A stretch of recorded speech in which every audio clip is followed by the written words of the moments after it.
Being productive and maintaining focus can be challenging, but one thing that helps me is writing stuff down. Writing things down helps us organize our thoughts. It makes us accountable to ourselves in a way, and it presses the task in hand into our minds. I know this sounds a bit wacky, but it does actually work. Whether it's writing down a list of things to do in the day or goals for the new year, just write it down. Look at what you've written and let that be a reminder that you've now got an outstanding task, and let that also remind you that you've got a commitment to adhere to.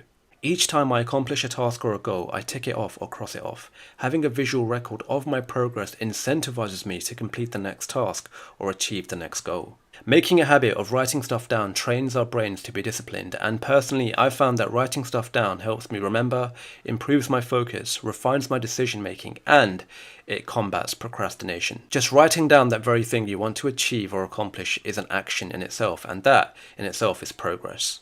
I think it's a tragedy that in this ultra-digital age, we now rarely write. I'm not talking about filling in forms or other mundane officious things. I'm talking about that satisfying therapeutic feeling of putting pen to paper. It's a welcome break from the screens. Putting pen to paper is like a welcome reprieve from the digital prison that modernity is forcing us into. Just give writing stuff down a chance, be resilient, take action, and make progress. I really hope you enjoyed this video. Let me know in the comments box if you write stuff down and how writing stuff down helps you accomplish stuff. I'll see you all in the next video. Take care, stay safe, and cheerio for now.